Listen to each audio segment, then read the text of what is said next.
Hello and welcome to day 6 of the LEGO Power Functions camp. Today we are going to be building this awesome Spirograph Drawing Machine. This is a design by JK Brickworks, so all credit goes to this guy who now I think officially works for LEGO. And you can check out this website, jkbrickworks.com, for just some really crazy Technic builds. He's probably one of the best LEGO builders in the world. So if you want to see some cool stuff, go to jkbrickworks.com, and all credit goes to him for today's activity. So I'm going to skip this part about how it works and come back to this here in a second. But what you guys are essentially going to be doing today is building this Spirograph Drawing Machine. I don't know if I'm going to get around to doing building tutorial. There's so many steps. It ended up being like a 25-minute video that I made, and I think just following the building instructions is pretty easy. There's a couple maybe tricky sections, so you might see a building tutorial coming soon, but if not, just follow the building instructions and you guys should be good at being able to build this. Once it's built, this is where it gets super fun. So the way that this works is you've got this pen attached to your Spirograph machine. These two white arms, really one of them is stationary and one rotates in a circle. So as it rotates in a circle, the arms kind of go out and back and out and back.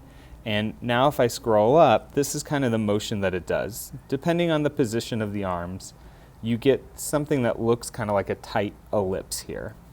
Now what happens is the table that the paper is sitting on, there's like a flat Lego table that it sits on, and that table actually rotates underneath the arms. So the arms make the same pattern over and over again, but as the arm is making the pattern, the table underneath is shifting. And so eventually when that table makes one complete rotation, you've had this pattern that's been created, depending on your gear ratio, anywhere from 27 times in this example here to 81 times in this example. And it all depends on what gear is right up here that's turning the arm. So the table is always going to rotate at the same speed, but if you change the amount of times that those arms go back and forth within that rotation of the table, you get these cool patterns. So if you want to learn more about like the gear ratio and how we calculate 27 rotations or 81 rotations, this is all super interesting stuff, and you can kind of follow along and read about it. I highly recommend it. It was super fun to learn about how that Spirograph machine worked. And then really check out, so like when you're doing and testing and modifying the Spirograph, like change that initial gear ratio, change that 24 tooth gear to an 8 tooth gear, see what happens.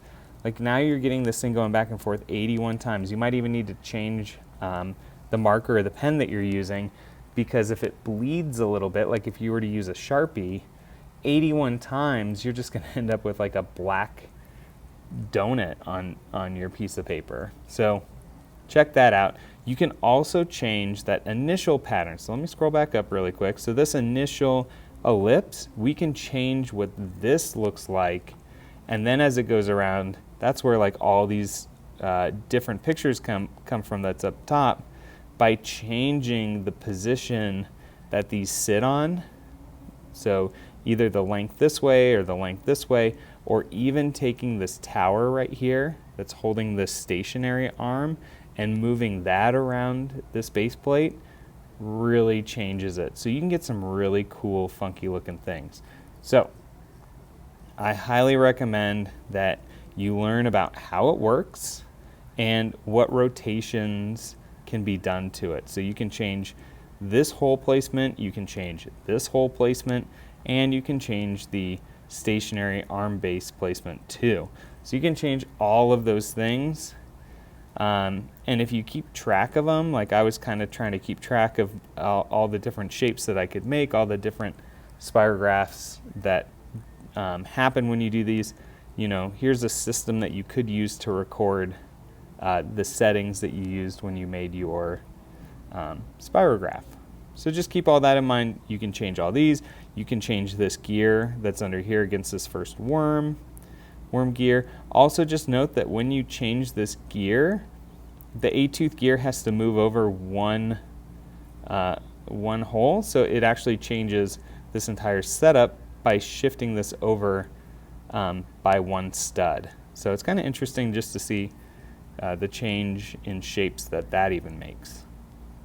All right, if you need a challenge, I think today's challenging enough, but if you need an extension or a challenge, try building your own spirograph. There's a whole bunch of different ones online, different builds that you can check out from different YouTubers and whatnot.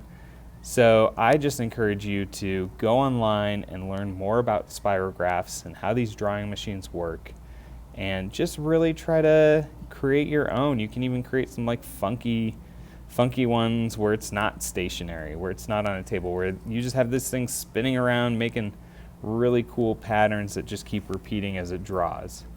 So we call this one a chaotic drawing machine.